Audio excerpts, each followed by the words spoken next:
Yeah, yeah, yeah, yeah. This the Brad and Memory Show. Yeah, this the Brad and Memory Show. Yeah, this the Brad and Memory Show. Yeah, this the Brad and Memory Show. In the field with my dogs, like the Sixers, we gon' ball. Wake up early in the morning, tune in anytime at all. Hard time, all season, don't believe in off seasons. Watch the Phillies, watch the Flyers, and the Eagles on the weekends, yeah. This is not your ordinary radio show. Ain't just talking sports, we be talking about the culture. All across the globe, anything you wanna cover. This is for the fans, no room for our front runners. This the Brad and Memory Show. Yeah, this the Brad and Memory Show. Yeah, this the Brad and Memory Show. Yeah, this the Brad and Memory Show. Yeah, yeah. You know the vibes.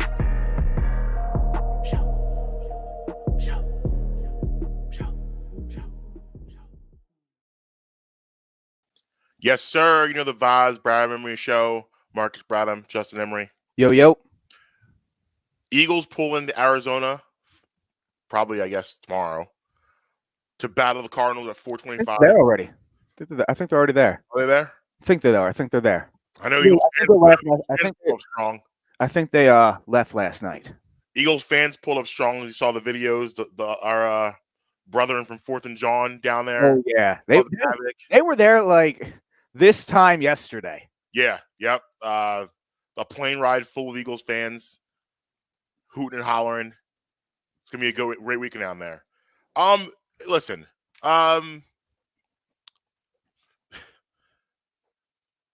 This is I don't think it's a trap game, but it's a game you got to be careful of.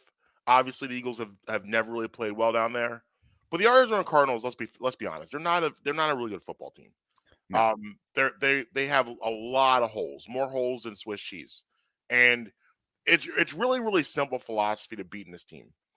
Kyler Murray does 2 to 3 things a game that disrupts an entire operation. And that's what the Eagles cannot allow to have happen. You cannot let Kyler Murray ruin the game. It's really that simple. He will do that at least 2 or 3 times, and if he does, it's going to keep the Cardinals in the game. And you got those 45-yard scrambles, those keeping plays alive, running to one side of the field, to the other side of the field, back to the other side of the field, and making a play. Like, those are the type of things that they're going to have to eliminate. And if they do that, I don't see any other way the Cardinals can really hang with them. You look at all phases of the game. I think the Eagles have the advantage. Offensive line, defensive line, skill positions. I see them. They're gonna. I mean, what do you have to worry about? Hollywood Brown. It's basically it over there. I mean, with Hopkins still being out. So, and Bradbury and Slay have been absolutely unbelievable. Unbelievable stats. They got. I mean, I was thinking about this the other day. They got to think about a way. I know it's gonna be difficult, but they really got to think about a way to keep Bradbury. They got to do it. Lowest passer rating allowed among cornerbacks. He is second behind J.C. Horn at 27.4. Whoa! Darius Slay is third at 29.3. I just saw the video of the Draymond punch. There's a video of it? I just saw. Whoa! He blazed Poole out. All right, well, let's stay focused. Maybe we'll get into that later. Whoa! Maybe we'll pull it up. No. We're not pulling this up on camera, but I will send it to you. We can't pull this up? It's severely watermarked, and I haven't had a chance to preview the sound to see if I have to cut anything out. Okay. So I don't want to play it without being able to. I mean, at first, real quick on that. At first, the reports were that Poole didn't get hit, and he was able to finish practice. He got laid out. And Stephen A. reported last night on NBA Countdown that he got walloped upside his head pretty good. He did. I just sent it to you. I just texted it to you. All right, I'll check that out definitely. But yeah, so again, Bradbury is second in the league in passer rating against, and Slay is third. I'm gonna pull it up real quick. You gotta figure out a way to keep him here if you can, because I don't want to break up that tandem.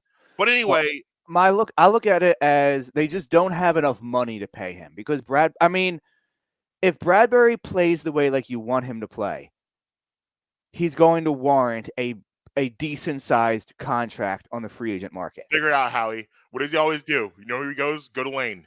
Lane, Lane. we're gonna restructure that deal again. So sit down, Lane. Let's figure this out. Like I don't know. I get it. I understand that logic, and Bradbury is going to cost, but like I don't know. So right now they have $10.2 million open for next year. Mm-hmm. So let me just pull up what Bradbury's making right now. 2.27. So he's got about 12.5 if you include Bradbury's salary for this year with what's available for next year. So I don't know. Just going through, you got to try to keep the tandem together, especially the trio together, because Avonte Maddox is solid in the slot. Going to keep him. Yeah, you just saw it, didn't you? God. Yeah, you just saw it, didn't you? Oh my God, he just knocked him out of space. Here's the thing. Hold on a second. See, now you know why. Now you know why I just had that reaction. First of all, there's just no now that this has been released and we've seen it. There's no coming back from this. So here's the problem here, is that, and this is so deep because it looks as if, you know, they're gonna have to pick kind of between Jordan Poole and Draymond Green, because for contract purposes, it's already out there of who they're going to extend and who they want to extend. And, you know, if you want to be conspiracy theorists, you can say that Draymond kind of chased KD out of town with something similar to this because he didn't want him extended, knowing that would cost him his contract. I don't know if I necessarily believe that, but if you want to be conspiracy theorists, you can subscribe to that theory, and he's maybe trying to do the same thing with Jordan Poole. There was reports that Jordan Poole came into camp arrogant. However, Steve Kerr shut that down in his press conference, saying that that's not the case at all, and that he actually was great in camp. But I don't, like, as a man, I don't know how you're going to be comfortable with another dude knocking you out on camera, and I mean, not like being able to be cool with that person going forward. Like, if Draymond just threw a punch at him, like Stephen A said, if Draymond just threw a punch at him and didn't land, okay. I think Jalen Rose said this. The fact that it landed, and now we've all seen it. Like, it was just speculation, but now we've actually seen it. Like, first of all, how we even see this video? Like, people just are messy. Like, people are messy. I mean, TMZ just be finding everything. They had the arrow on Green's head, so you watch what he's doing. He just walked up to him and rocked his jaw. Like, Jordan Poole pushed him. Jordan Poole did that thing that dudes do when they can't really fight, where you push someone and hope when you push them far enough away, people will jump in between them. And Draymond said, "Not today, Satan." What? Yeah. Draymond got that extension on that. He rocked him. Like, usually in the NBA circles, you don't see guys really get it off like that. Usually it's just a bunch of wild swings and misses. This was not that. Draymond really went upside that man's head. I'm rewatching it again right now. Yeah, I mean, the fallout of this is going to be wild now, because now we've all seen it. So I wonder now, does the NBA get involved? Because we've all seen it. Because, like, we've heard things like this happen. Like Jordan went upside Steve Kerr's head in a practice, but we have no footage of that. And, you know, he's also Michael Jordan. So, I mean, he's not really much you do. But it just happens at practice all the time in training camps where you see guys getting a little frisky. But this is crazy too, because as valuable as Draymond has been to that organization, and he definitely has been so valuable to them. He's definitely on, like, the outside of, like, the inner circle, and I think that obviously bothers him. Like, he's had issues with management, you know, for a very long time now. So I wonder how this plays out now that we've seen the video. What's going to happen now? I'm excited. Yeah, it's going to be. I mean, Draymond might have single-handedly broke up a dynasty with one punch. Yeah. I actually would have. I mean, we haven't gotten into basketball yet, but I had them as my preseason favorites to repeat. Yeah, we'll dive into that next week when we do Tuesday's show before the season. But Oh, I'm anywho, sorry, 2 weeks. But back to the birds on birds. yeah. Eagles Cardinals. Yeah. So there's no place here where you see this could be dangerous except Kyler Murray. Like you gotta, whatever you do, you gotta prevent him from ruining the game. We need to refrain. This is the 1 week where we need to refrain from, let's blitz him. Let's not blitz him. No. If we can keep Murray upright in the pocket, we will win this game. Right.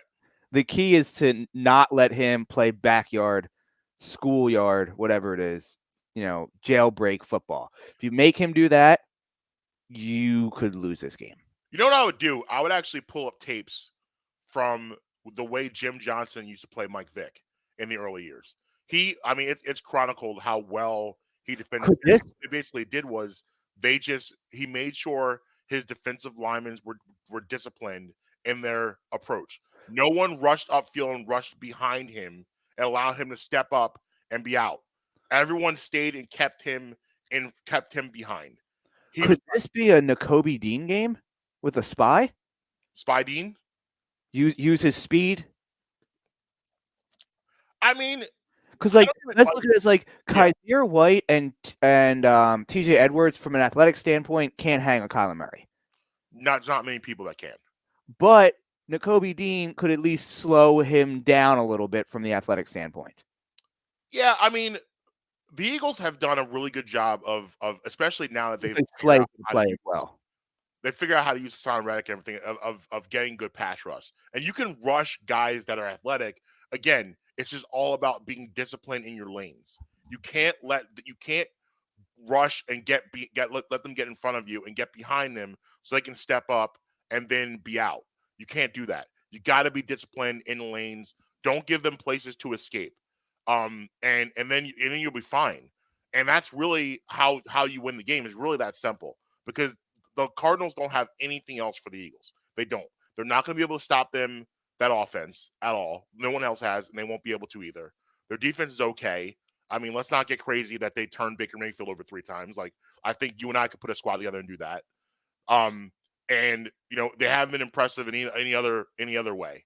So I really do believe that's really the key to everything is what are you doing with Kyler Murray? Because they really have nothing else. And wide receiver wise, I mean, Zach Ertz, what he's going to bring to the table is great. At this point in his career, he's a possession guy. He can still obviously still has hands, still get over the middle, but he's not the athletic guy he was 5 to 7 years ago that you really have to be overly concerned with.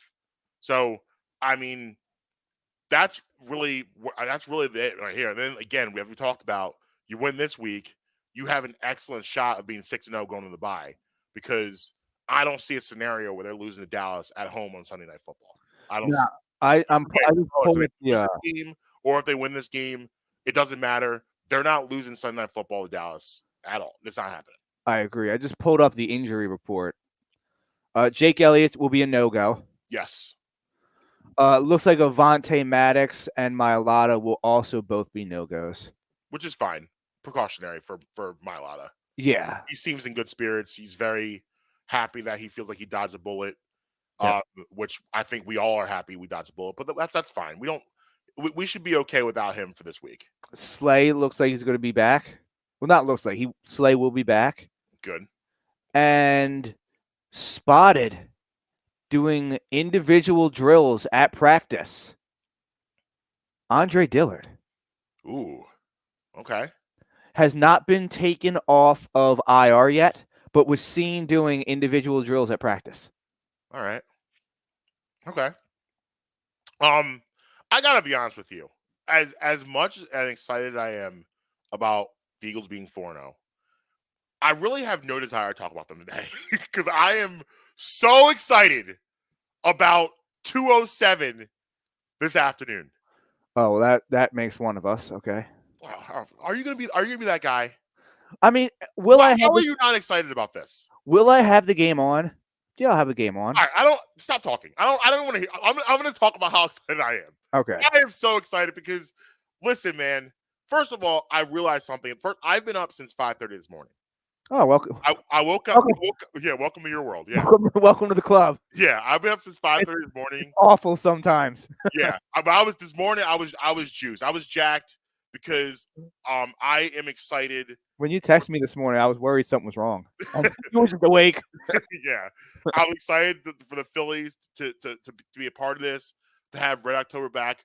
And I realized something about myself that I think a lot of people may have realized through this, is that I don't believe that I've fully gotten over 2011. I haven't really fully recovered from that. And it just kind of realized that now, because there's so many things from 2011 and the end of that season that really still pains me. That was by far, if you look at the run of 7, 8, 9, 10, 11, that was the best team by far, the most complete team. The pitching staff, obviously the four aces, they won 103 games. 102.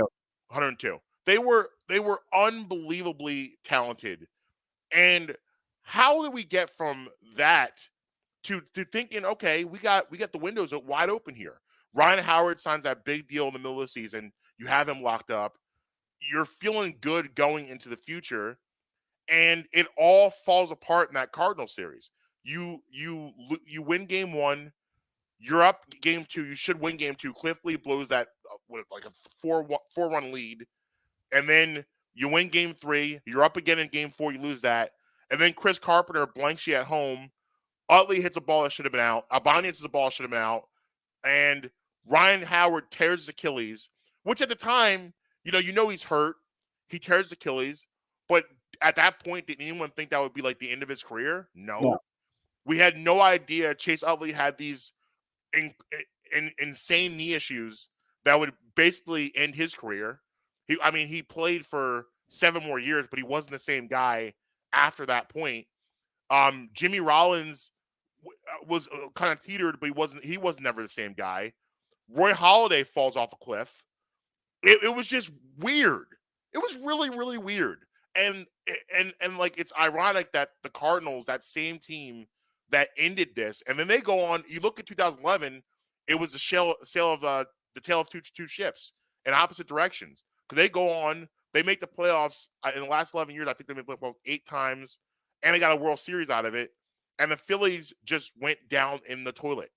So it's interesting that we are here in a position to do the same thing to them, because you look at their roster and the guys they have in the roster: Adam Wainwright, Yadier Molina, Albert Pujols.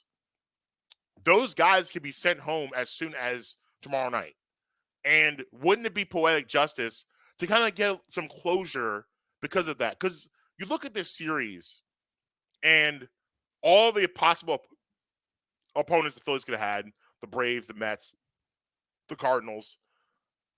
Let's be honest. Even though, listen, you're going to have to play one of those teams regardless, can we really sit here and say this is not more of a favorable matchup for the Phillies than those matchups? Of course it is. The Cardinals are not an offensively opposing team. They have Quintana, who's going today, had a great September, 0.083 ERA in September. Really good, but he's a junk ball guy. Like, he's not a guy that's going to overwhelm you at all. And I they put him in there because you got Schwarber and you got Harper. However, the Phillies have really good right-handed bats also that can be effective against him. You got Bohm, you got Hoskins, you got Castellanos, you got JT, you got Segura. So they could get some damage on this guy. And also, the way Wheeler and Nola are pitching, I put them up against almost anybody, and you got a shot. So there's a lot of reasons to be excited. They can get out of this series. And then tomorrow is probably going to be, I think it's Mikolas tomorrow. Has it been announced yet? Is it Mikolas tomorrow? Last time I checked, it wasn't announced, but I can check right now. I'm assuming it's Mikolas tomorrow. I'm assuming that. And he's a guy that he's not a strikeout guy either. He's a ground ball guy, which I like facing guys like that, because all it takes is them to elevate something. Yes. It's ugly. It's Mikolas, Yes. which is perfect because all it takes for a guy like that is to elevate something, and that ball's leaving the yard. And guys like that who are not strikeout guys don't typically do well in the playoffs because guys are more patient in the playoffs. Guys are going to make you elevate it. So I'm very excited, not just because of the fact that after 11 years we're back in the playoffs. This is something where I can realistically say they have a shot. You have two major guys in the Cardinals lineup you got to worry about, and that is Nolan Arenado and Paul Goldschmidt. And those two guys have not fared well against Aaron Nola or Zach Wheeler.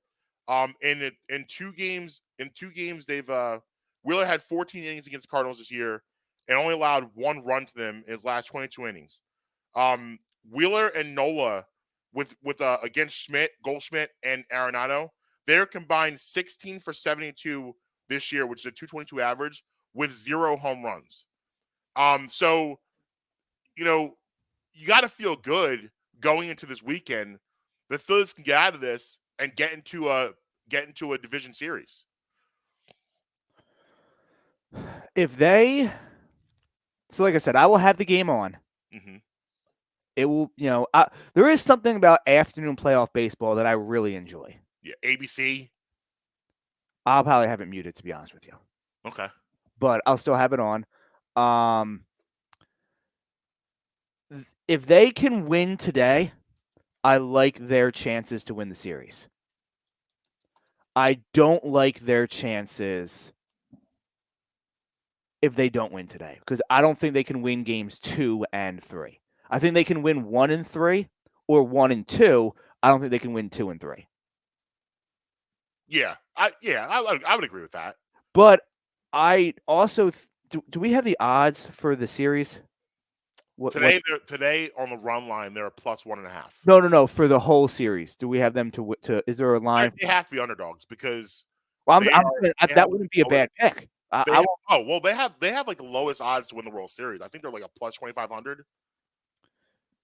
I can safely say I have not looked up baseball odds all season long. So let me series odds. Here it is. It's closer than you'd think. What do you think the Phillies are to just win the series against the Cardinals? To win the series against the Cardinals? Yes. +400. +102. Okay. Yeah, so they're basically telling you it's 50-50. Yeah, Vegas is saying they got a shot. Yeah, I mean, and I would agree with that. I agree with that assessment. I mean, I understand why they would be underdogs. The Cardinals won 93 games this year. The Cardinals are a good baseball team, but I believe it's a good matchup for the Phillies. I like the fact that who do they draw after this? Do you know? It would be the winner of the Mets Padres, I believe. I'll pull it up. Robbie T already uses noggin, going with Matt Villan today starting, which I like a lot. I wanted to see Matt Villan get at bats because I thought he played really well down the stretch, and obviously the righty against the lefty makes a lot of sense. So, no, we play the winner of Atlanta. We play Atlanta. It would be Atlanta. It would be the winner of this series plays Atlanta any way you look at it. Okay. And the winner of the Mets Padres plays the Dodgers. Ugh. Good luck out there. That's not good. That's not good for anybody. No one wants to see the Dodgers right now. No. Yeah, if I want to see the Dodgers, I want it to be a championship series. I don't want to see them before that. I don't want to see them. Can we somehow find a way for them to lose before then? Period, but like, if we have to see them, let's have it be then. But anyway, like, I never got over 2011. I never did, and like, I think people in general struggle with things that there's not really real closure to, and things that just don't make sense. And the way the Phillies run ended after that year, it just didn't make any sense.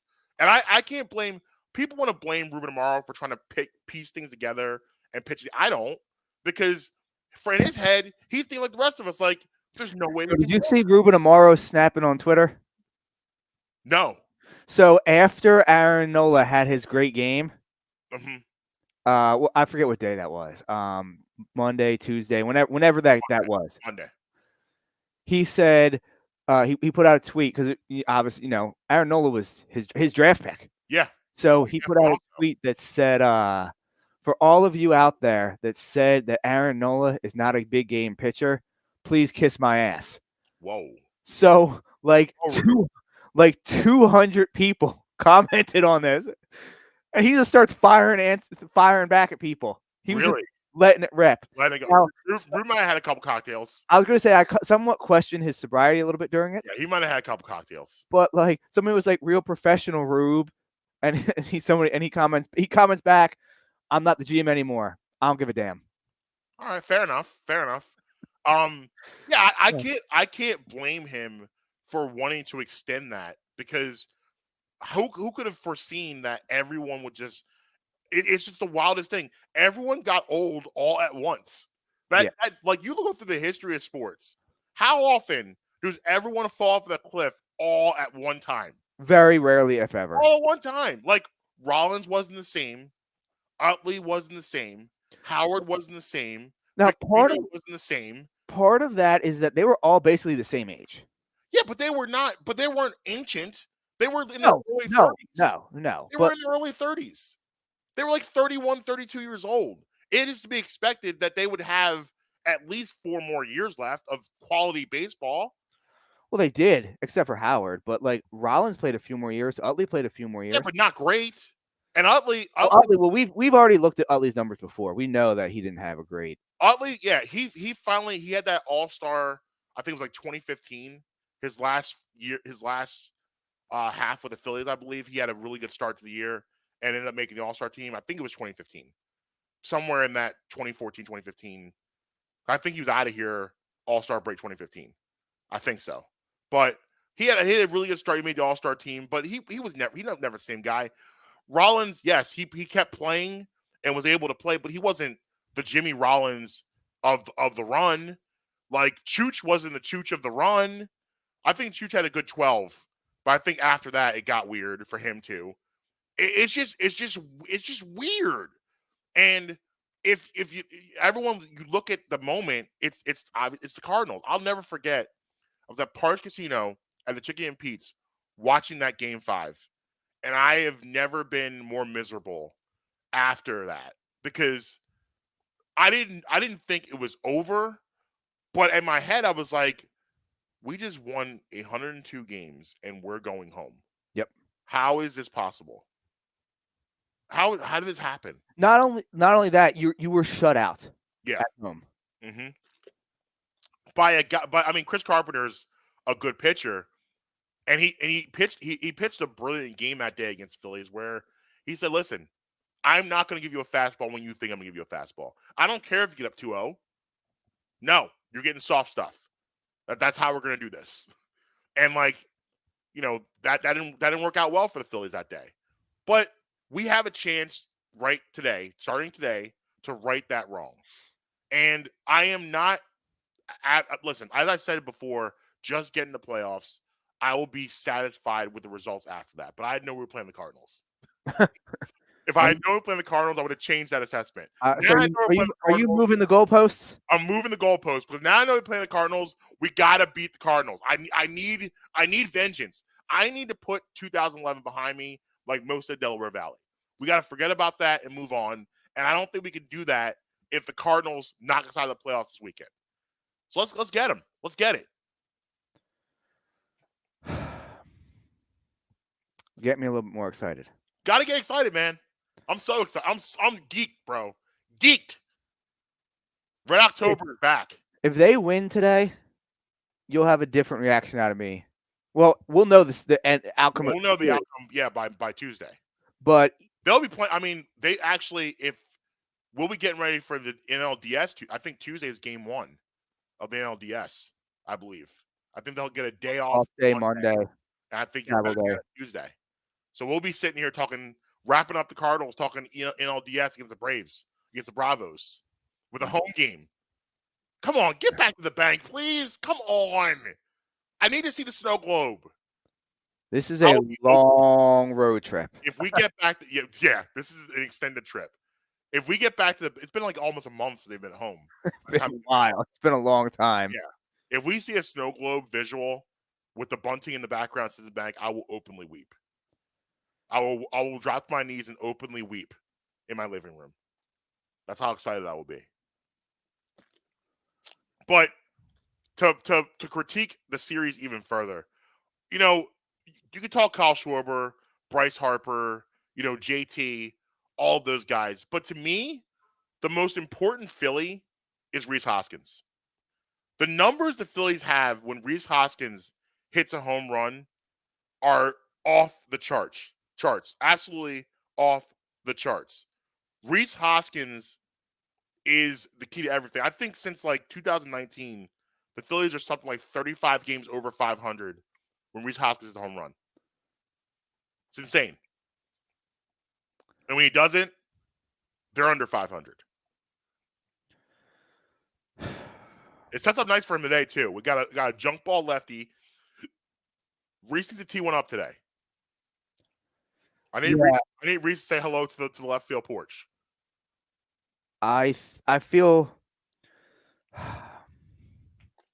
I need Reese to throw up the horns going around first base. I need them to come out, and they need to jump on St. Louis early.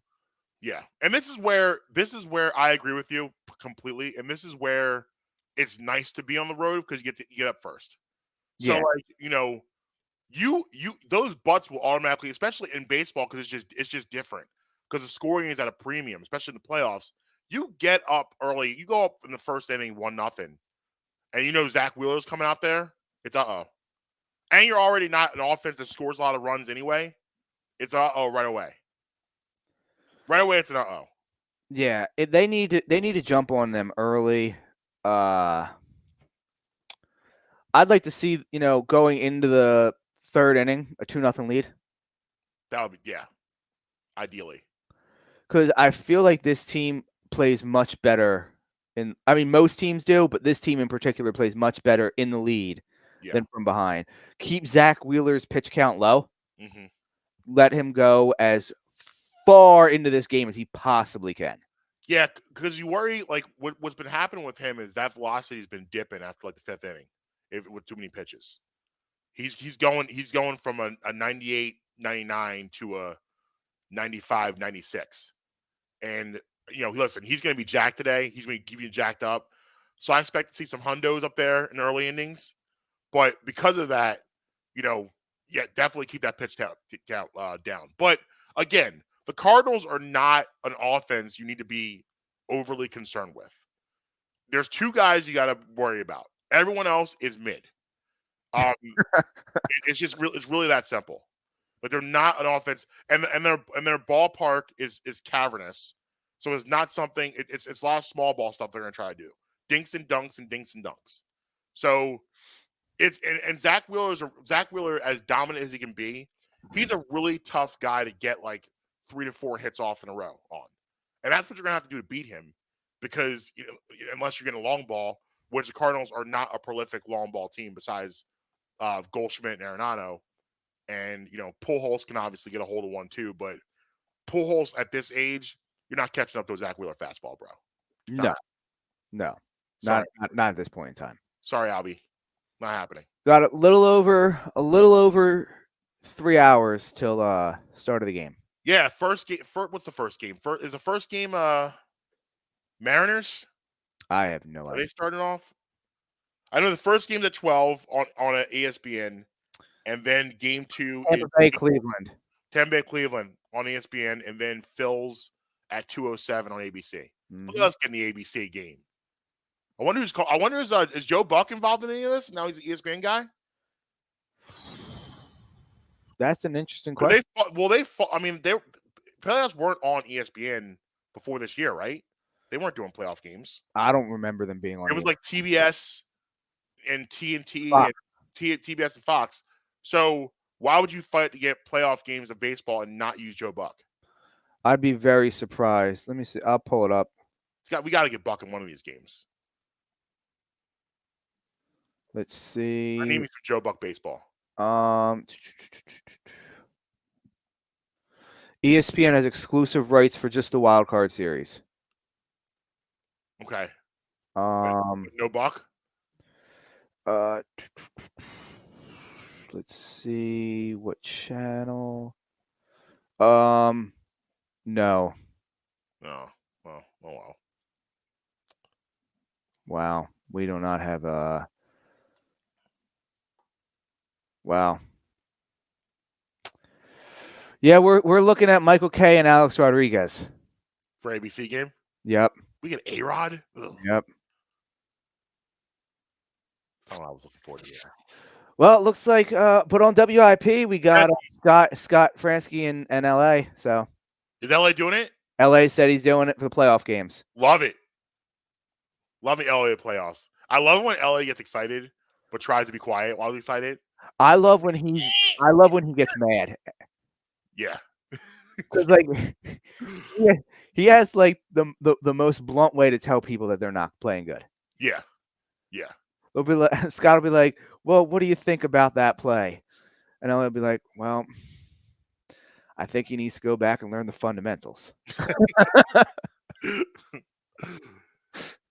So yeah, we'll be tuning in on that. I guess you want to move on to our picks.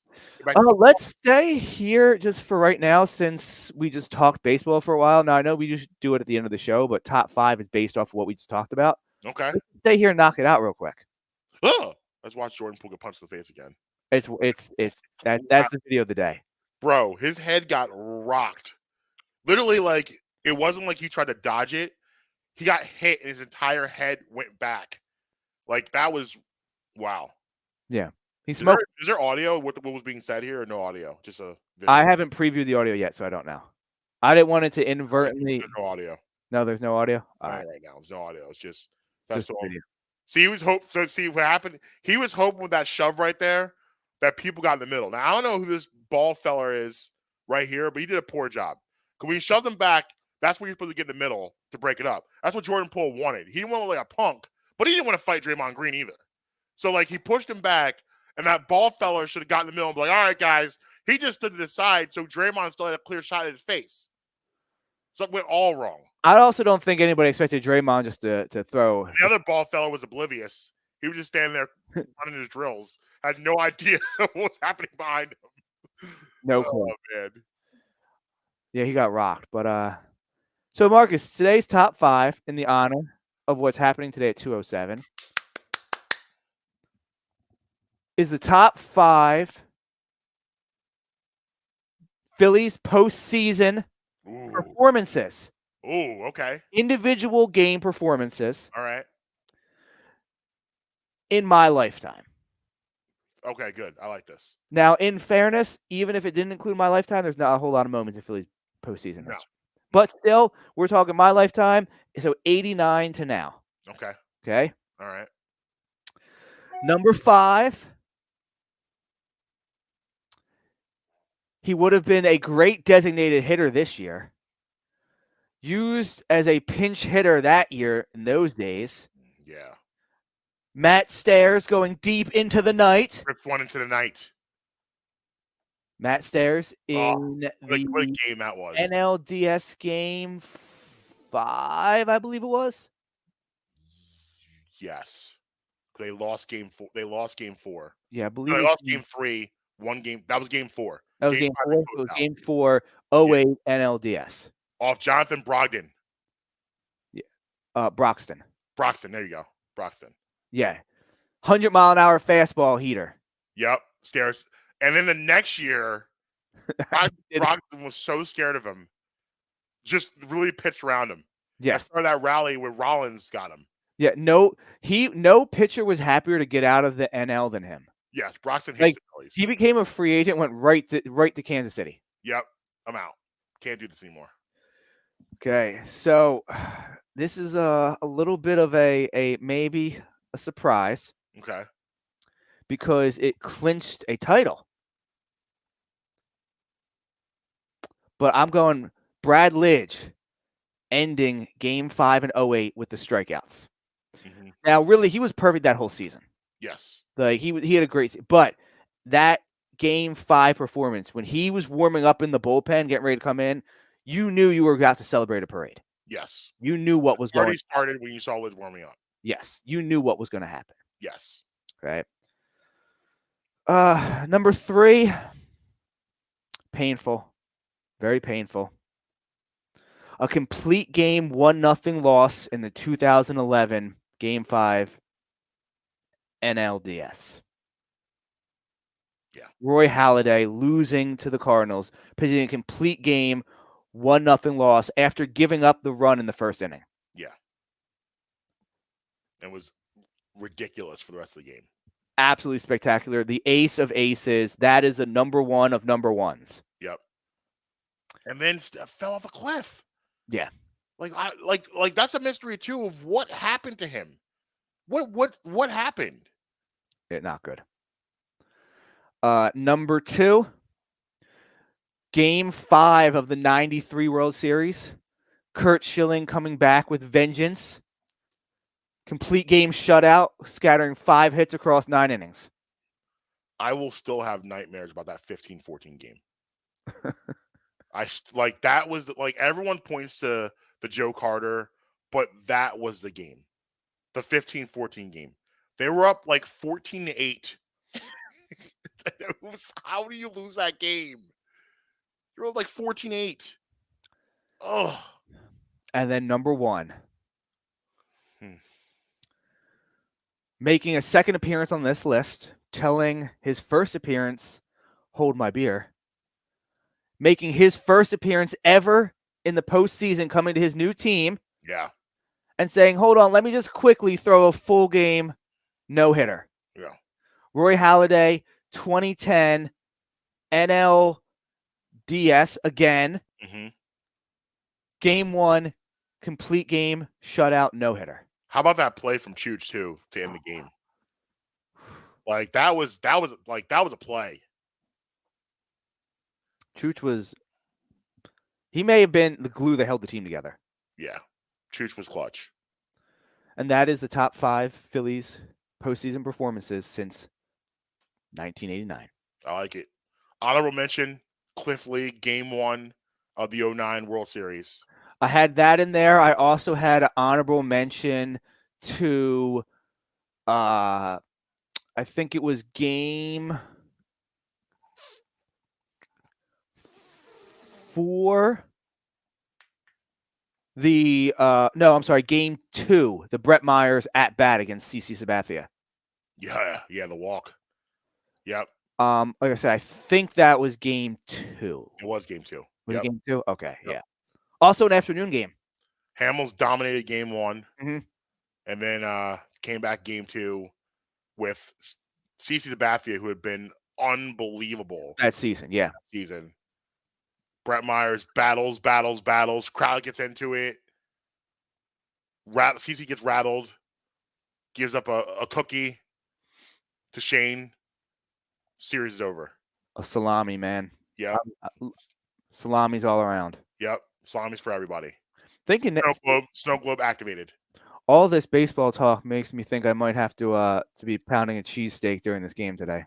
Yeah. Oh yeah. This is good. If you got the beers out, get your beer going. Definitely not, only because I still have to drive to AC after this game. But right. Upon arrival at the Borgata this evening, could be a beer. Especially a W. Yeah. Oh no, we're going straight margaritas when we get there. Love it. I love it. Straight margaritas when we get there. I love it. And no Nelly this weekend. Can't play any Nelly. No. Which is St. Louis. No, we can't. No, we cannot. No Nelly, no St. Lunatics. Do we strictly go straight Ludacris this weekend in honor of Luda smacking him in verses? Is this a Ludacris weekend? We go Luda. Absolutely. Lots of Luda. And real quick on that verses, man, Nelly, you can't show up that drunk to an event. Like you were playing your favorite songs during that verses, not even the good ones. You were just playing the songs you felt like playing. Yeah, it worked for Jada. It didn't work for you. Yeah. Jada done to me versus showed one drunk and one sober. And Luda had the whole crowd ready to go before Nelly even showed up. That wasn't fair. Like he was doing the pro, the mask, the jersey. He had multiple wardrobe changes in the warm up before Nelly even showed up. Already, that was just a bad position for Nelly. We thought we were there to celebrate Nelly and his catalog, but really we're there to celebrate Ludacris and his. Yes. And I think people have forgotten more about how great Ludacris is than how good Nelly is. Yeah, it was one of my favorite personal favorite battles. It was a good one. It was a good one. Picks or some personal questions with Ask Me Anything? Let's go Ask Me Anything, and then we'll go to picks. Okay, got 3 good ones for today. Okay. The first one. All right. When you were younger, did you ever do anything that was particularly memorable that you were grounded for? Oh my gosh, are you kidding me? Well, do we have 15 minutes? Because I'm going to tell a story right now. Okay. I have never told this story before on air.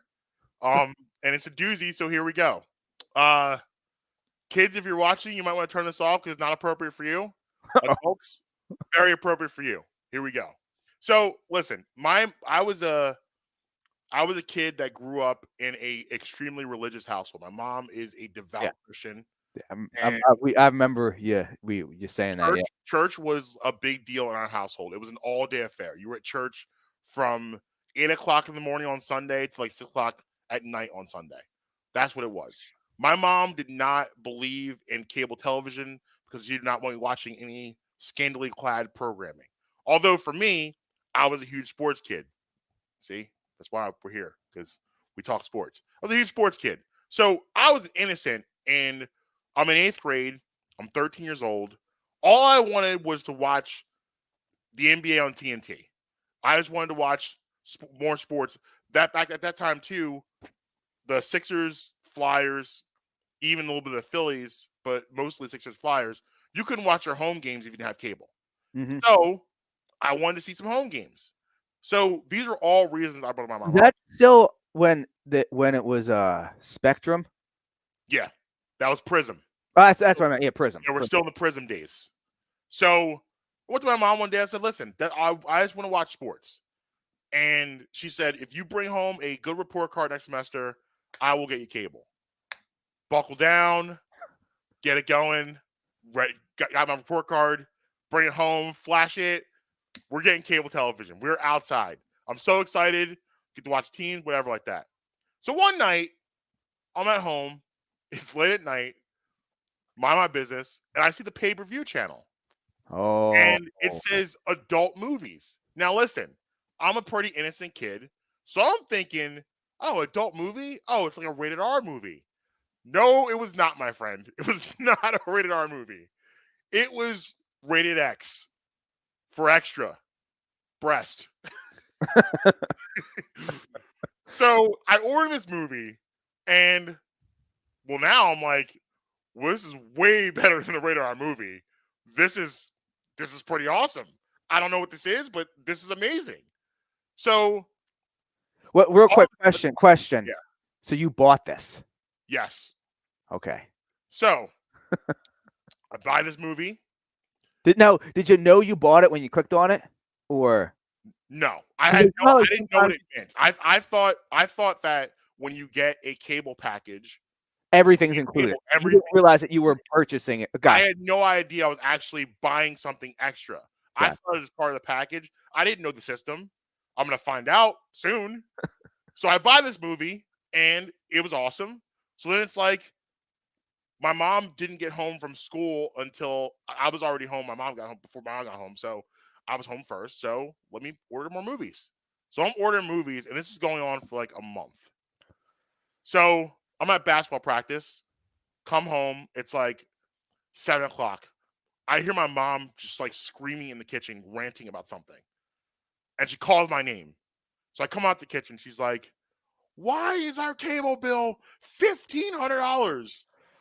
And I'm like, I'm confused. I was like, I don't know. Because like, I have no idea. I'm not thinking about the repercussions of my actions. I still think this is part of the package. She's like, there's all these movies on here. What? There says a bunch of movies you purchased. Then all of a sudden, I just get like, that clammy, clammy feeling that something bad's about to happen. So I in my head, I'm like, I don't know. I gotta make up anything. Yep. So I was like, I don't know, Mom. I guess it was a mistake. Why don't you call them and just tell them that, this didn't happen. It was a mistake. They'll take it off there. So my mom calls. And she yells to kill people. And by some miracle of God, by some divine intervention, they take all the charges off. So you'd think at that point I would learn my lesson, right? No. You know why? Because I'm a horny little 8th grader. I want to see more breast. My love of breast trumps my logic of getting away with the crime. I go right back in there. And this is the conflict of, like, when it comes to boys and men, is that we are driven by sex. So we do stupid things when we know we shouldn't be. Like, let's recap. I rack up a $1,500 cable bill. At 13 years old. At 13 years old, I get away with the crime, but yet here I go back into the fold again. So I start ordering my movies again. And obviously, we all know the activities are taking place as you're watching these movies. I don't think I need to go into detail about what was happening. So what are you doing? You're watching the movie. You're into the movie. You're in the zone. You're in the zone. Nothing else around you exists. It's like almost like you're in like a supported bubble. You're not paying attention to what's going on around you. Well, watching my movie, participating in activities, and I just hear, "Oh my God!" I look over. Standing is my mother. Pants around my ankles. Just shame and sadness. How long were you grounded for? I think I started to see sunlight after 3 months. Oh, okay. It was bad. It was really, really, really bad.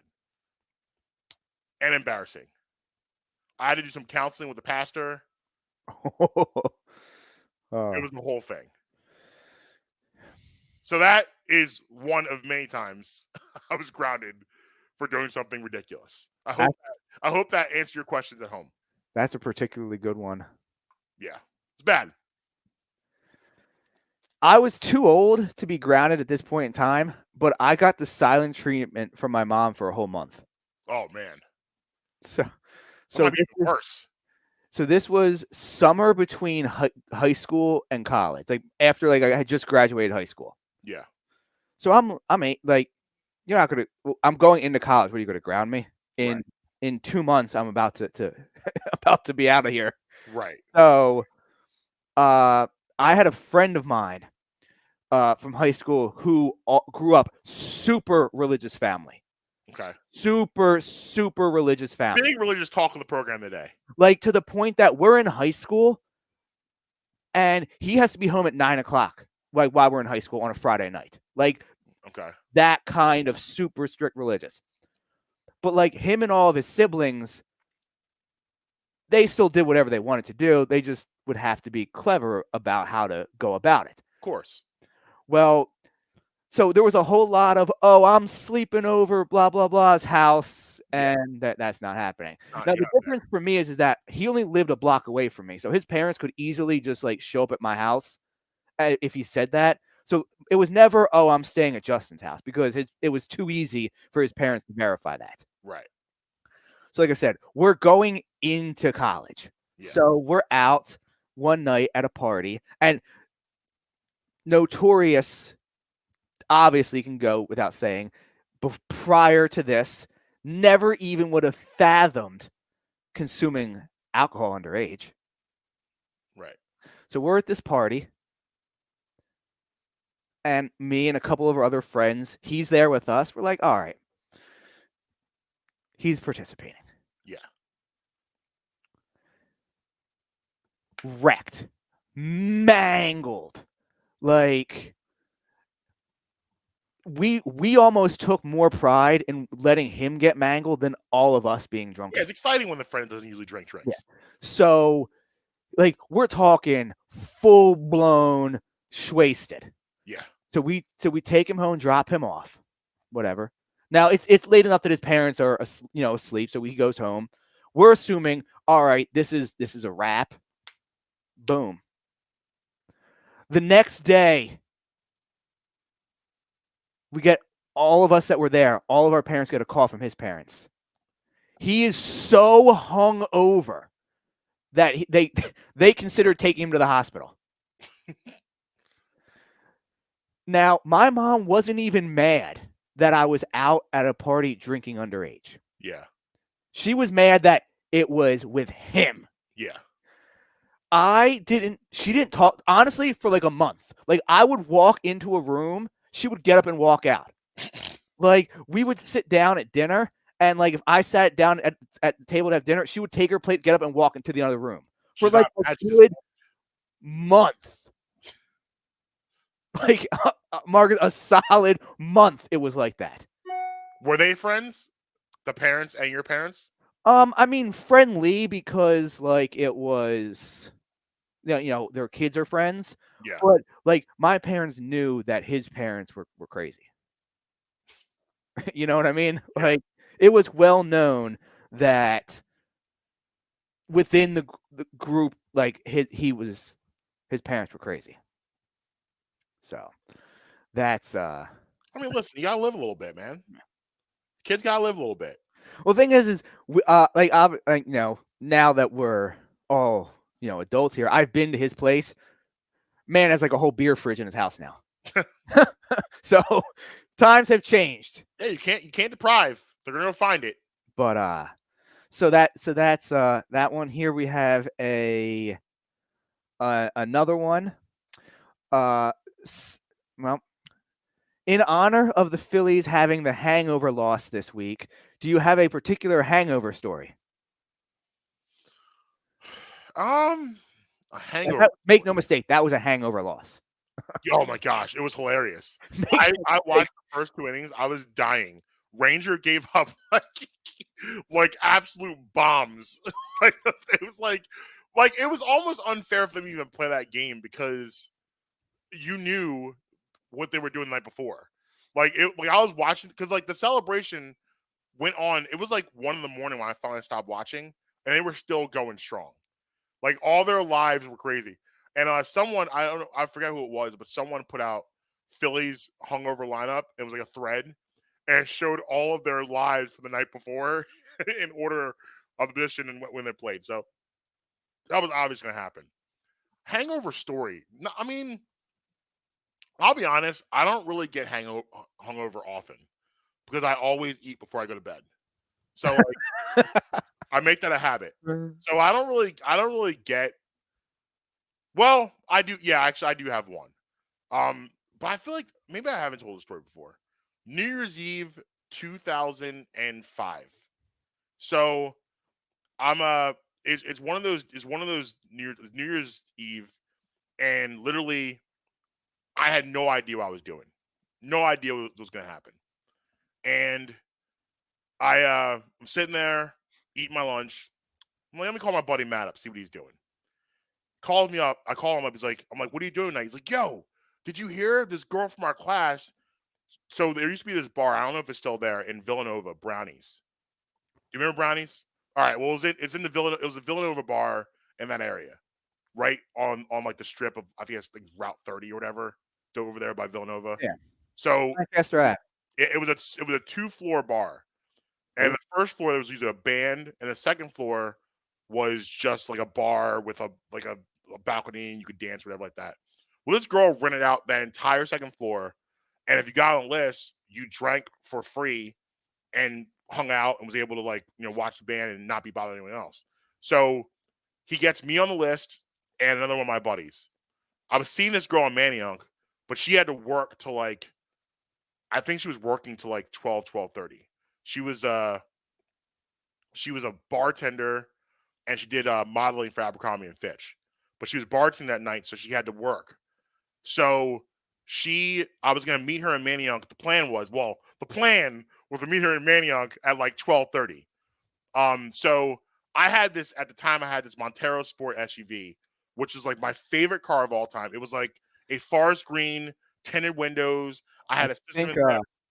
Now, as you're telling the story more, I think I've heard this before. I never let anybody drive this car ever. So my friend and I are there. we get to Brownies, park it, we get out. So I see Matt, like, yo, what's up, man? My friend wasn't on the he didn't get him on the list. I miscommunication something. And Matt's like, well, you're on the list, but you're not, unfortunately.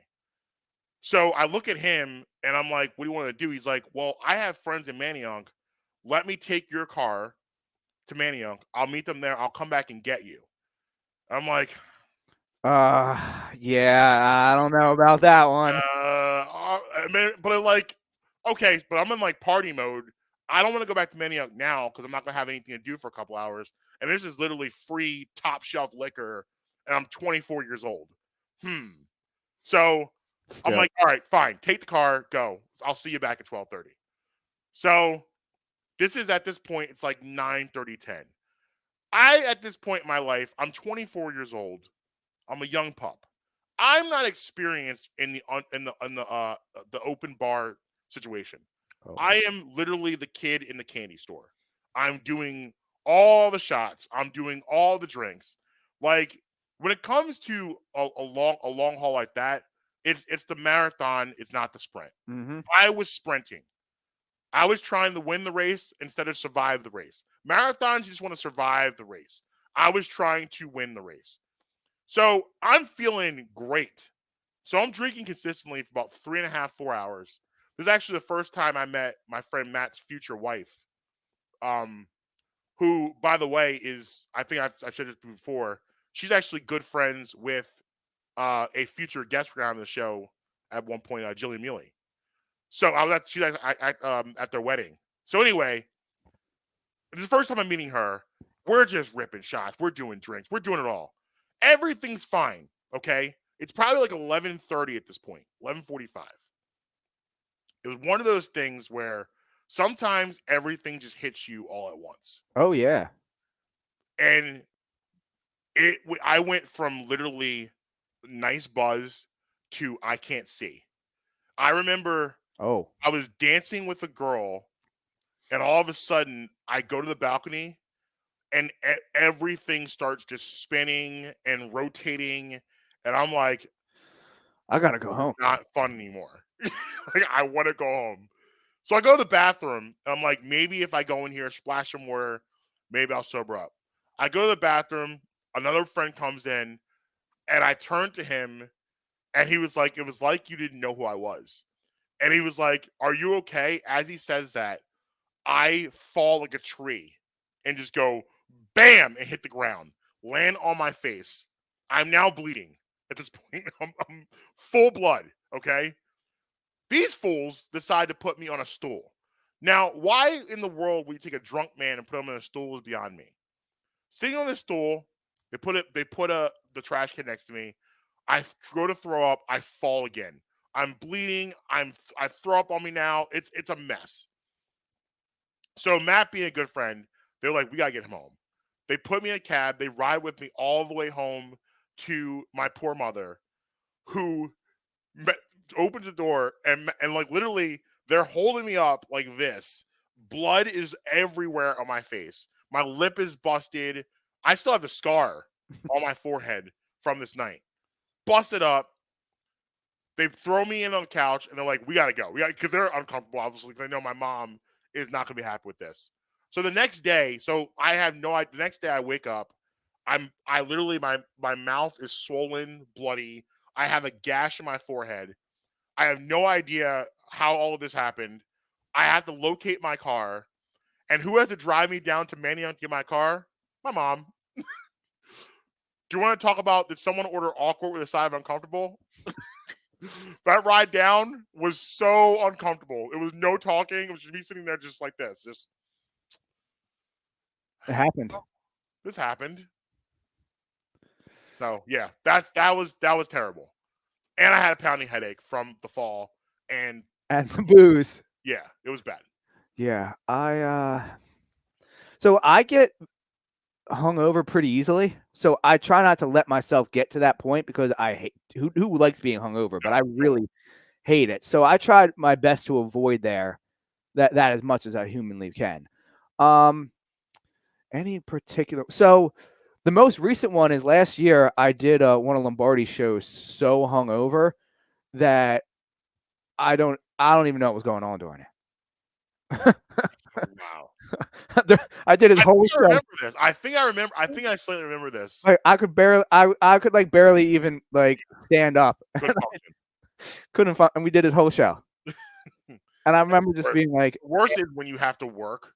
yeah, That is the absolute worst. yeah. It was so bad. Being still drunk is nice. Yeah, but I remember sitting there and being like,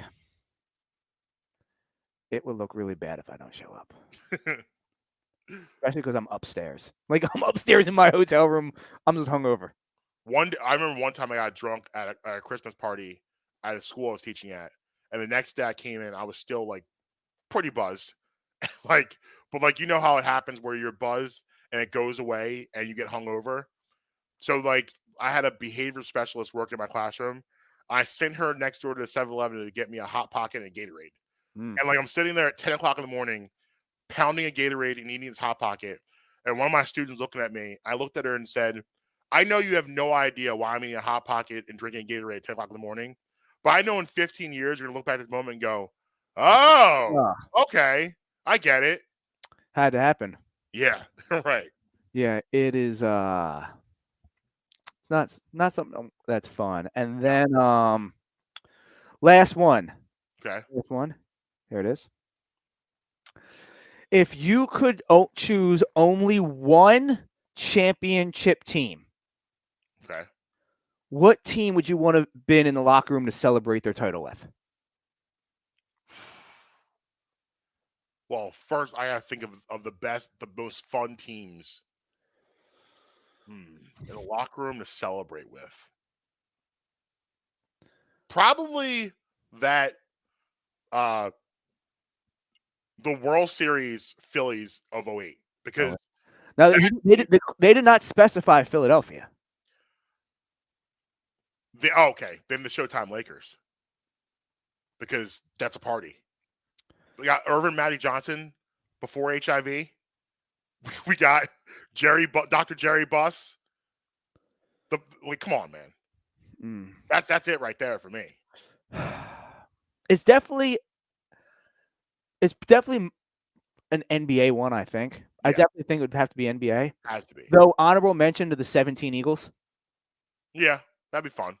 But I'm actually going to go. I'm going to go as a toss-up. I'm going to let you decide for me which one I should pick. Okay. Mark Cuban when Dirk won. Ooh, 11. Okay. Like, with the Mavs and all that. Yeah. Or LeBron's first title with the Heat. I'm going Cuban. Cuban is limitless. That's what I'm like. You're in the club and he's like, "Yo, let's fly to Brazil." Oh, apparently they went from VIP bottle service in Miami after that game on a direct flight, private flight, obviously, to Vegas, where they showed up at a club with bottle service ready to go. You see what I'm talking about? Like that's the type of things that's happening with Mark Cuban. Yes, that doesn't happen with there. And you're not getting that with Pat Riley. No. Like you're gonna celebrate, but you're not getting. You're not going down like that. Mark Cuban gave every player a $100,000 bottle of champagne when they won. See what I mean? So this is what I'm talking about. So yeah, I need it with the Mavs. Yeah. Definitely. Not to mention, I would then be like, Dirk, you going through the streets of Germany to celebrate? Yeah. I'm coming with. Let's do it. Let's go. Could you imagine Dirk during Oktoberfest? It's probably wild. Need that. Yes. And then before we put a bow on this show, what do you say we get to the picks? Let's do it. All right, let me pull up the NFL schedule. All right, you want to go best bets of the week for me? Yeah, let's go best bets while I pull the schedule up. All right, so I am going with a plus 756 parlay. Ooh, okay. So, and this is actually two of them I think are no-brainers. One is a dog, but I think a good solid pick. I'm going the Packers minus 7.5 against the Giants in London. I think the Giants are maybe the worst 3-1 team in the history of sports. Okay. So I don't see a scenario where the Packers can't cover this, and they got to be a little angry after how close things got against Patriots. Just so you know, I'm looking at it right now. It's -8. Okay. It was -8 but at DraftKings it dropped to -7.5. Are you taking them? If it's still 8, are you still taking them? Yes. Okay. I am. And then I got Buffalo, who I think are going to beat the absolute dog piss out of the Steelers on Sunday. Okay. I mean, it's a big line, -14, and usually I like to stay away from those lines in the pros, but this has like a 41-17 all over it. So I love Buffalo to do that. And last but not least, I got Detroit. They're 3.5 underdog to the Patriots. I mean, Detroit's putting up points. The defense looked absolutely terrible last week as they gave up 48 to the Seahawks. However, I think they're going to score some points here. And I just don't like I don't think Matt Jones is playing this week. I do not believe he's playing. Yeah, I don't think he's going to. Daniel Jones looks like he's probably going to play. I don't think Mac Jones is playing this week. So they're going with a rookie. And how can you do that 2 weeks in a row? Be competitive. So I think Detroit in the upset. I'm actually surprised it's still +3.5 for Detroit, but I like Detroit to win that game. And that gets you a plus. Right now it's at +774. Not bad. I'm also giving you a parlay this week. Okay. 3. I'm at +595 on it. Okay. Okay. I'm laying the 3 points with the Dolphins. I think they may be better with Teddy Bridgewater than Tua. Now, I may be underselling Tua a little bit, but I'm just not a Tua fan. Teddy Two Gloves. He's got a bigger arm than Tua. Mm-hmm. He's more. I think the players might like him more than Tua. He's been around longer, so he's seen more, and he's accurate. Yeah, he was a starter in the NFL before that knee injury, and like he pretty much lost his job because of that. And remember when he went to Carolina, he played good there. Yeah, when he was with everywhere. Yeah, he's the best backup quarterback in the league. Yeah, I think that's fair. And he might be better. Like, who would you rather have, him or Justin Fields? Right now, Bridgewater. Who would you rather have, him or Trey Lance? Bridgewater. Who would you rather have, him or? I mean, they literally made this decision. Who would you rather have, him or Jameis Winston? Under the Bridgewater. And so, like I said, I'm laying 3 with the Dolphins. Okay. And taking a pair of unders, Marcus. Okay. Under 43.5 for the Bears-Vikings game. The Bears might be the worst roster that we've seen in the NFL in a long time. Yes. And I'm also going under 42.5 with the Tennessee-Washington game. I like it. Betting unders is stressful, though. It is. It's very stressful. It is. I have a whole lot more gray hairs in my beard from that. Don't drive. Don't do it. Speaking of unders, that game last night was unwatchable. My eyes are bleeding. I didn't even want to follow it. Like, I didn't watch the game. I didn't even want to follow it on my phone. I had it on. Like doing that. I had it on only because I have Michael Pittman Jr. in fantasy. Yeah. But unwatchable. Like, if you're going to Amazon Prime, you pay for Thursday Night Football. Like, these games you're getting. You got this one this week, and next week you got the Commanders and who they got? Commanders somebody. I know it's not good. I pull it up. No, I know it's not good what's going on over there. I know the Commanders on there. It's Commanders. Ooh, I went too far. I got it right here. It's Commanders and the Bears. Yeah, that's gonna be awesome. Then after that, you have Saints Cardinals. Here, finally, week 8, you got Ravens Buccaneers. That's good. Then you got the Eagles going to Houston. Then it's back to slop. Panthers, Falcons. Yeah, but you have the Eagles going to Houston. Yeah, no. Eagles, but you're going to Houston. Yeah, I'm saying back to both teams slop them. Like, there's a couple. Bills, Lions, that's going to be awful. Yeah. Like, you started off good with the Chiefs, Chargers, and then it's been foolishness after that. Wait a minute. Oh, wait, hold on. While you're doing that, I'm going to watch Draymond Green punch Jordan pull in the face again. The Bills have back-to-back Thursday night games this year. What's that? The Bills have back-to-back Thursday night games. Are they playing Thanksgiving? They are, and then they come back the following week again. Against the Cowboys? No, Lions. What? Yeah.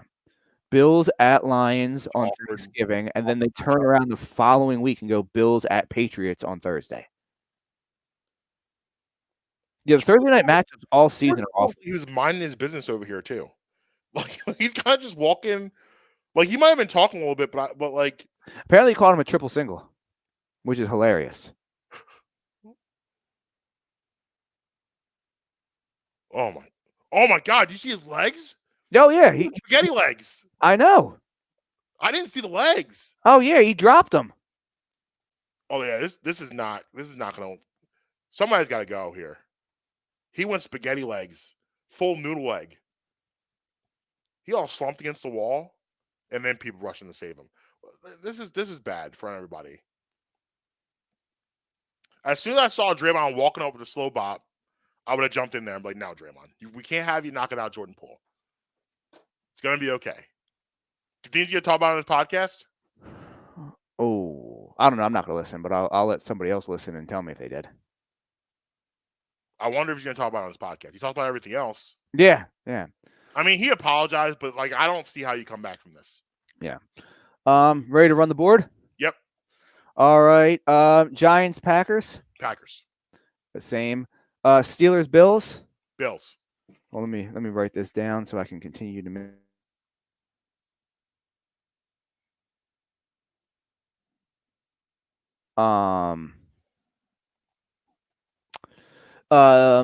Chargers, Browns. I like the Chargers. So do I. Bears, Vikings.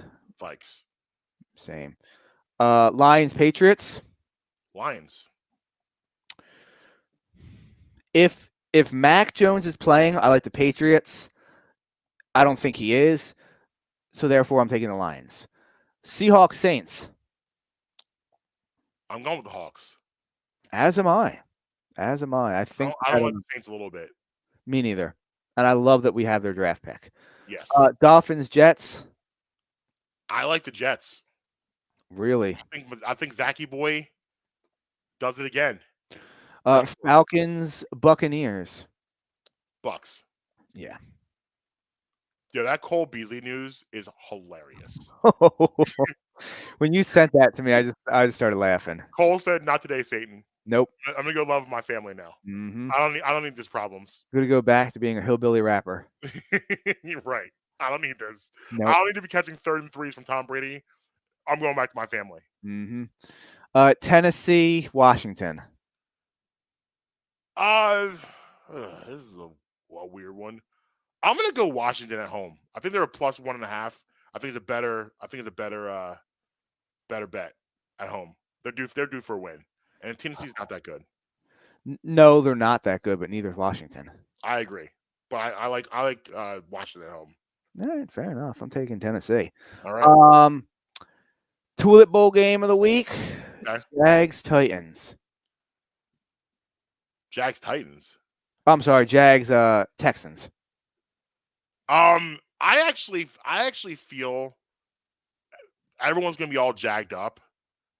I'm actually gonna go with the Texans on this one because I feel that the Jags are due for a major letdown.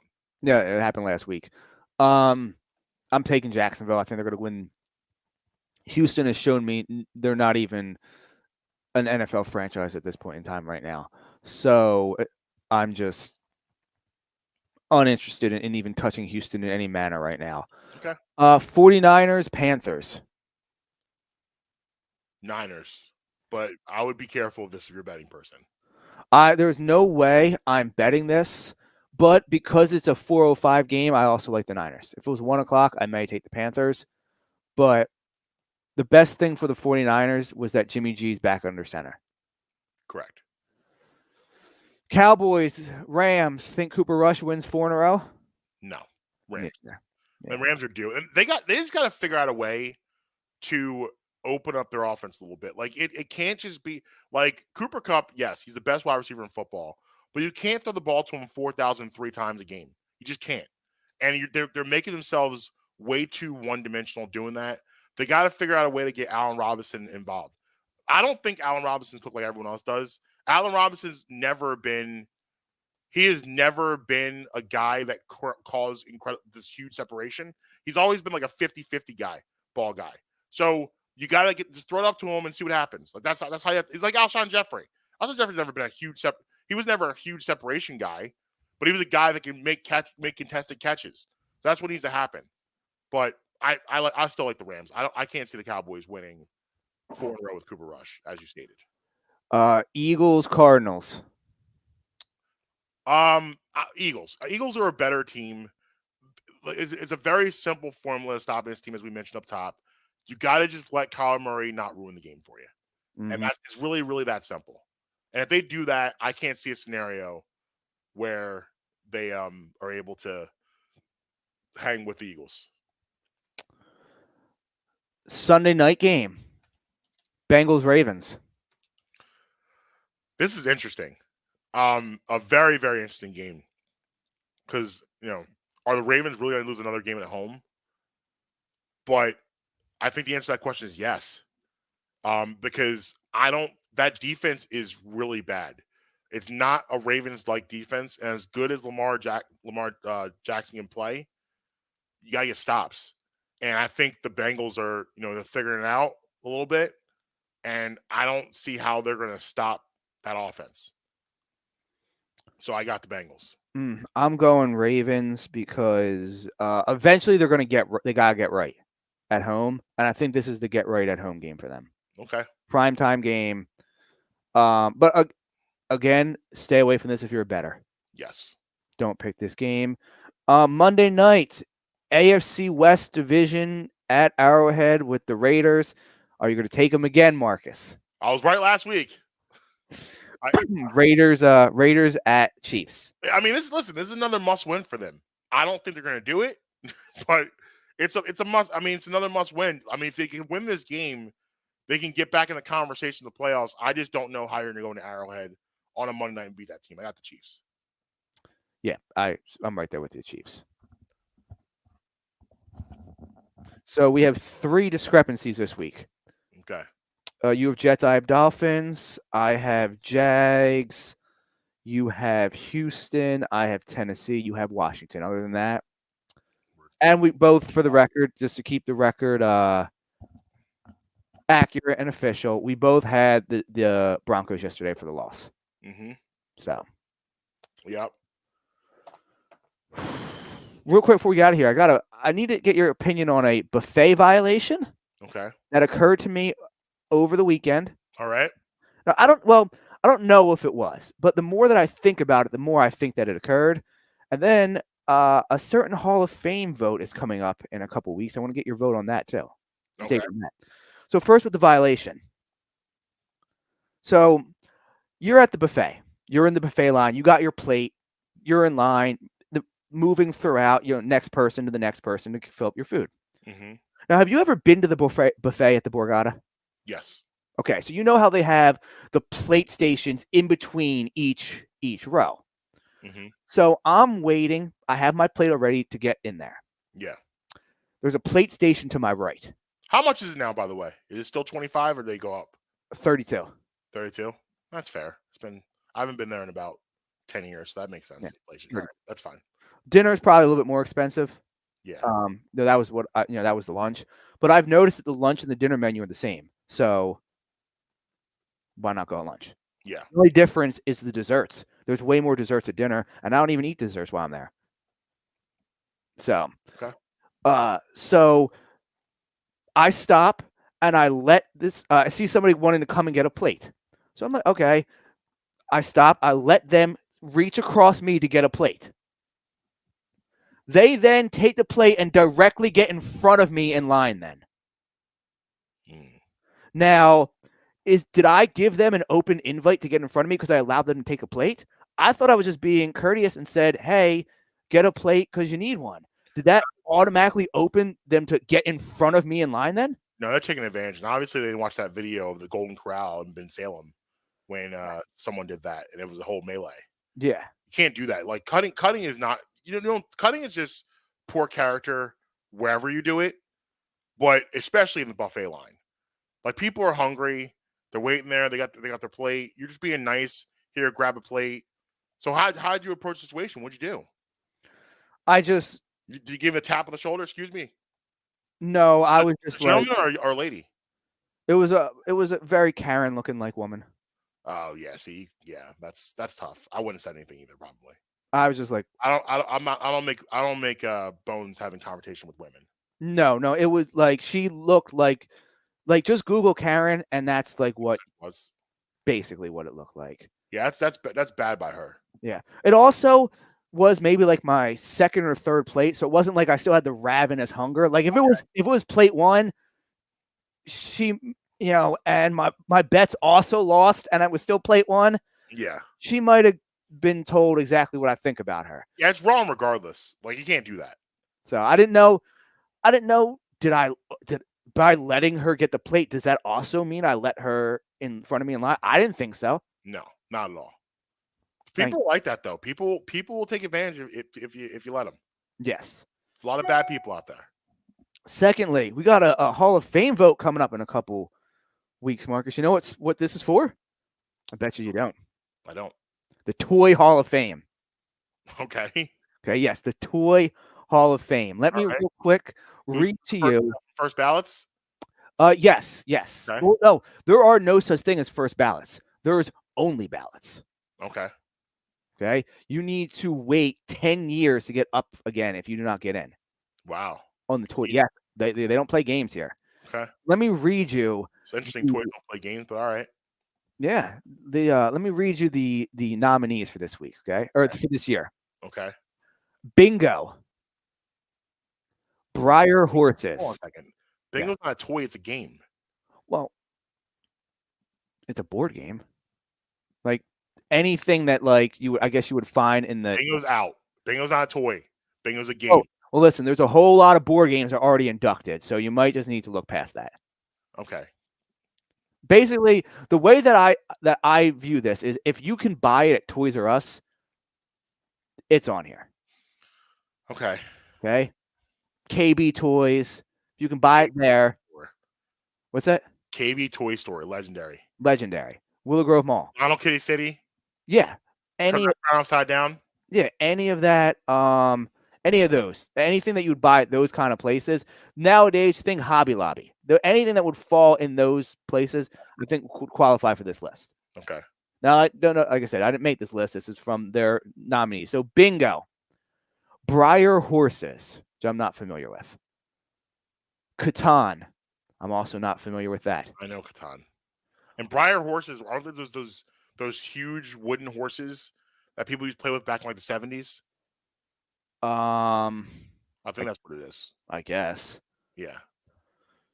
There's no picture, so I don't know. I'm just reading off the list. Light Bright. Ooh, classic. Light Bright's a first ballot. The Nerf ball. First ballot. Anything Nerf, first ballot. Oh, Nerf is just qualified. Like it is, is a whole category. Masters of the Universe. Okay. Are you familiar with them? Not really. Action figures. Okay, that's what I thought. Yeah, action figures. The Pinata. What? Just the pinata itself? Yeah, like the Pinata. No, the pinata doesn't get in. Phase 10, which is some kind of card game. Yeah, I know Phase 10. Okay. Phase 10's huge. Is it? Okay, I'm unfamiliar. Pound Puppies. Ooh, Pound Puppies? Yes. First ballot, Pound Puppies. Racco. Pound Puppies like the My Little Pony for boys. Okay. Racco. No idea what that is. Out. Some kind of card game. Out on Racco.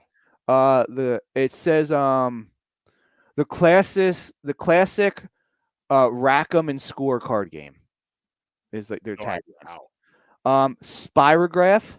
Out. And the Top. Like the top, the ones you spend with yarn? Yes. Yeah, that's classic. That's the first ballot. So those are the ones that are up for the nominee. Pound Puppies is strong. Only 3 get elected. So for me, it's Pound Puppies, Okay. Nerf, and Top. Nerf. Bingo is out. Bingo doesn't make no. What about Light Bright? Ooh, I forgot about Light Bright. What about Phase 10? I can do without Phase 10. But I said I'm not Light Bright's gonna be a tough one. So I said like, tough. okay, so Pound can we Puppy. agree? Nerf is in. Nerf is in. definitely in. No doubt about it. I would take Bingo only because I don't remember Pound Puppies. I would take Bingo over that, but I'm not very strong on picking Bingo. So if you wanted to select Pound Puppies over Bingo, I don't have a strong enough opinion to dispute you. I think I'm sticking with the top two because the top was big time. I don't Light I'm not Bright, the top. Yeah, I don't dispute the top. The Light top was Bright, big time. really, it's choosing between the Light Bright and Pound Puppies I gotta go Pound Puppies. over Light Bright. Yeah, definitely. So Light Bright was really cool, but Pound Puppies was a different level. do you want to hear what I believe is arguably the biggest omission? I went through the entire list of today of toys in the Hall of Fame. All right. Do you want to take a guess at what perhaps you could think of any toy that you're like, that toy's gotta be in the Hall of Fame that would be the most snubbed? I'll give you a hint. It begins with an L and ends in an O. Begins with an L, ends in an O. With an E and a G in the middle. Legos? Not in there. How long has this Hall of Fame been around? Late 70s, I believe. Oh, this is an outrage. Lego is like the Babe Ruth. You gotta have Babe in there. Let me pull it up. Because every time you do something to pull up something, I'm just gonna pull up Draymond and punching Jordan Poole in the face. I don't blame you. Oh man, here he goes, walking up. Oh, he walked up and like owed him money. Jordan Poole standing there trying to act like he's not pooping his pants. Push a bow. Yeah, he smoked him. Why didn't these bald gentlemen jump in the middle? Bow. They just didn't care. Bro, he knocked him into next Thursday. Now you understand why. Jordan Poole literally saw the future there.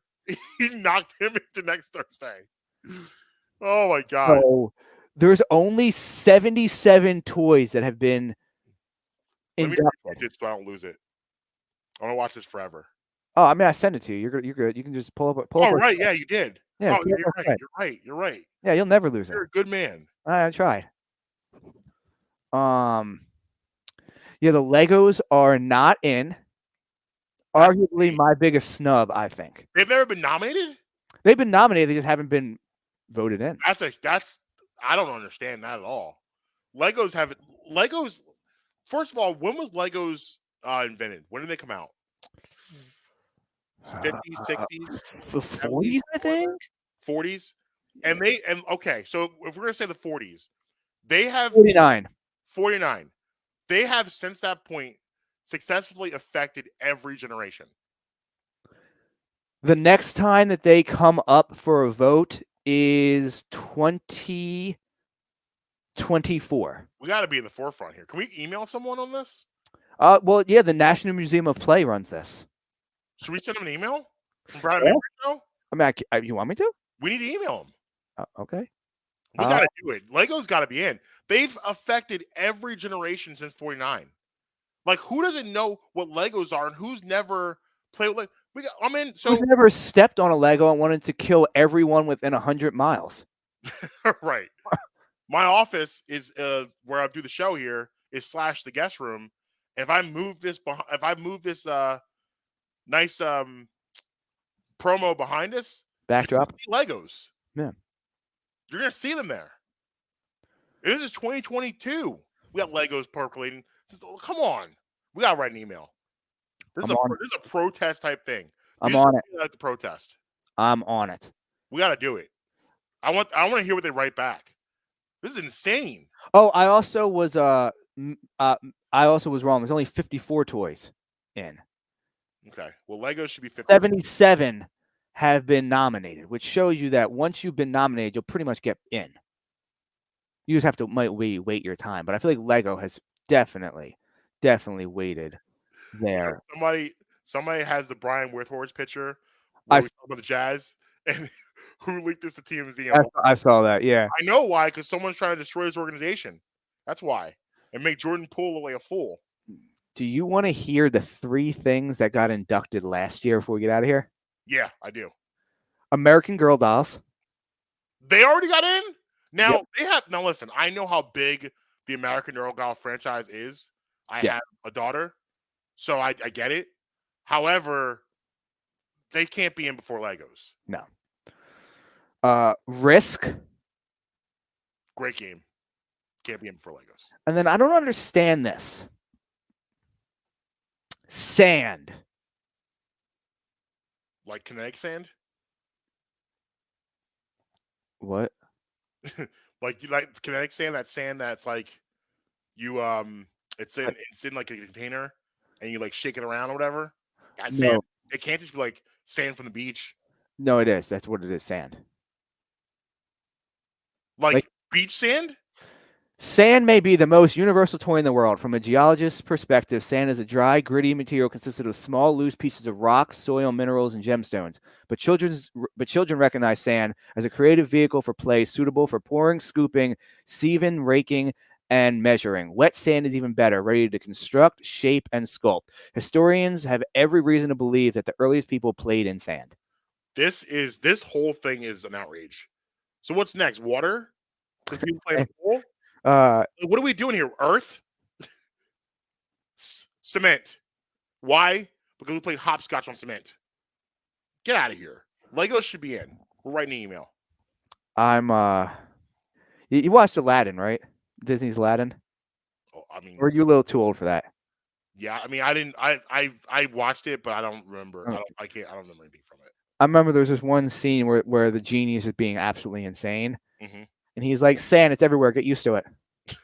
And when I read that, it made me think of it. All right. Well, listen.